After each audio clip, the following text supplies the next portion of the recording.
Normally जो लोग आ सकते हैं। पेंशन के बारे में आपको नॉलेज बहुत है मिस्टर प्रकाश झंडा जी, आप बताएंगे कि क्या क्या पेंशन जो है गवर्नमेंट कब से लागू है और कब से ये गवर्नमेंट दे नहीं रही? बात बनी नहीं। इस देश के जितने भी श्रमिक है, कामगार है, उनके लिए 71 से लेके लगातार संघर्ष चल रहा है कि उनके लिए पेंशन स्कीम हो जाए। लेकिन 71 से 95 तक कामगार वर्ग के लिए अगर वो गुजर जाता है तो उनके फैमिली के लिए, that is family pension scheme 1971 से शुरू हुई थी।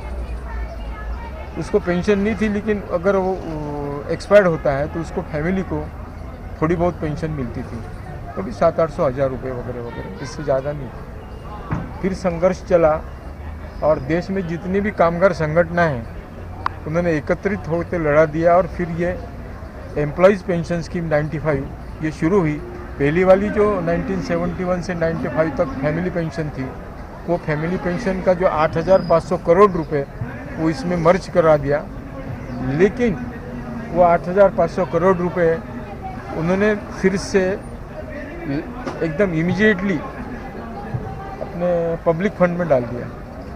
तो पब्लिक फंड में डालने के बाद उसको तो लॉस में बताया गया। 3-4 साल के बाद ये पेंशन स्कीम के वैल्यूएशन में जो हुआ उसमें लॉस बताया गया और 95 से लेके अभी तक उसमें कोई इंक्रीज नहीं हुआ, एक नया पैसा भी इंक्रीज नहीं हुआ। जबकि पेंशन फंड को 95 से लेके 2001 तक आपकी सैलरी कितनी भी हो, एम्प्लॉय की सैलरी कितनी भी हो, उसको मर्यादित किया गया था 5,000 रुपये। ऐसा ये प्रोविडेंट फंड टोटल सैलरी के ऊपर 12% एम्प्लॉय का और 12% एम्प्लॉयर का कटता है और उसमें से एम्प्लॉयर में से सैलरी मर्यादित किया पेंशन फंड के लिए सैलरी मर्यादित किया और उसमें से 5,000 रुपये सैलरी कर दिया 95 से लेके 2001 तक।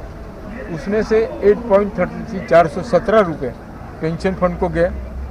उसके बाद 2001 से लेके 2013 तक वो पेंशन फंड की मर्यादा बढ़ाई गई और उसको 6,500 किया। सैलरी की मर्यादा, ये सैलरी की पहले 5,000 थी, 417 रुपये कटते थे पेंशन फंड के लिए और उसके बाद 6,500 हुए तो 541 रुपये पेंशन फंड को गए।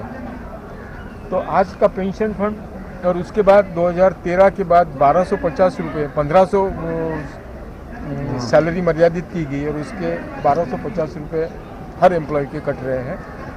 अभी टोटल एम्प्लॉय जो है आज की तारीख में जो नियर अबाउट 17 करोड़ है, जिसमें पूरी कॉरपोरेशन आते हैं, जितने भी प्राइवेट फर्म्स है जहाँ पे 20 या 20 से लोग ज़्यादा काम करते हैं और उनका 10 साल के ऊपर प्रोविडेंट फंड अगर जाता है तो प्रोविडेंट फंड से लिंक पेंशन योजना होने के कारण ही is entitled to get the benefit of pension. 67 lakh हमारे शहर के रिटायर ज्येष्ठ नागरिक 67 लाख है और उनके 20 साल से एक नया पैसा भी नहीं जुड़ा। हालांकि हम 2010 से संघर्ष कर रहे हैं। 2012 या 13 में जबकि जनता पार्टी भाजपा विपक्ष में था, भारत विरोधी पक्ष में था, तब के वो प्रकाश जावड़ेकर भी जो उस टाइम के प्रवक्ता थे भाजपा के, उन्होंने कहा था कि हम जैसे भी हमारी सत्ता आती है तो आपका ये पेंशन का मामला, पेंशन की जो समस्या है हम 90 डेज में सुलझाएंगे। लेकिन अभी 2013 की बात है, अभी 2021 हो रहे, 90 डेज नहीं, कई साल हो गए हैं, nothing going to happen now. हमने देश के नियर अबाउट पूरे सांसदों को, एक भी सांसद ऐसा नहीं होगा जिसको EPS 95 के बारे में पता नहीं है। बहुत सारे 10 साल के संघर्ष में हम बहुत सारे सांसदों को मिले, बहुत सारे मिनिस्टर को मिले, लेबर मिनिस्टर को बार बार मिले। हर एक ने हमें निश्चित रूप से ये कहा कि हम इसमें कुछ ना। 3 महीने के पहले मैं यहाँ पे दिल्ली आया था और हमारे कुछ साथी थे, तो मैं भूपेंद्र सिंह यादव जी अभी लेबर मिनिस्टर है, उन्होंने निश्चित रूप और दबंग व्यक्तिमत्व है, निश्चित रूप से उन्होंने हमें ये बताया कि हम कुछ ना कुछ तेरी इसमें कुछ करेंगे। हमने प्राइम मिनिस्टर जी को बहुत सारे निवेदन दिए, राइट फ्रॉम मनमोहन सिंह जी। मनमोहन सिंह जी जब थे उन्होंने तो ये कहा था कि प्रोविडेंट फंड को भी महंगाई भत्ता से जोड़ो। ये बोलने वाले मनमोहन सिंह ईपीएस पेंशन के बारे में उन्होंने भी कुछ नहीं किया। और लगातार जितने भी लेबर मिनिस्टर आए फ्रॉम मल्लिकार्जुन खड़गे जो 13 के पहले लेबर मिनिस्टर थे, उनसे भी हम मिले, हर लेबर मिनिस्टर को मिले, उनकी मुलाकात ली, हमारे डायस पे भी आए 2-3 बार, लेकिन अभी तक कुछ हुआ नहीं। भगत सिंह कोश्यारी अहवाल हमारे लिए 2013 में प्रकाश जावड़ेकर, नितिन गडकरी साहब और चंद्रपुर के जो राज्य गृह मंत्री रहे हैं, नाम मुझे नहीं याद है, तो उनके नेतृत्व में ये भगत सिंह कोश्यारी अहवाल हमारे लिए बना। आसमान भी था, हाँ आसमान भी मेंबर था। हाँ,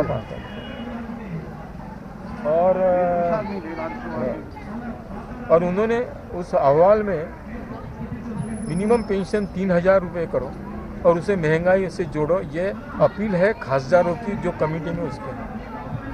लेकिन 2013 के भगत सिंह कोश्यारी अहवाल पे कोई चर्चा नहीं हुई सभासदों में, एथोराइज कोई चर्चा नहीं हुई, अनएथोराइज तो बहुत हुई।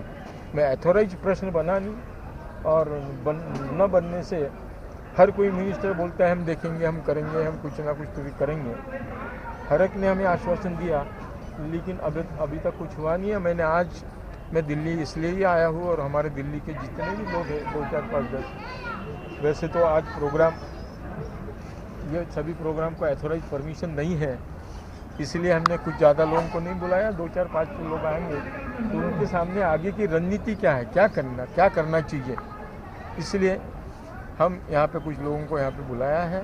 तो मैं आपका धन्यवाद करता हूँ कि आपने मुझे ये मेरा मनोगत आपने ले लिया है।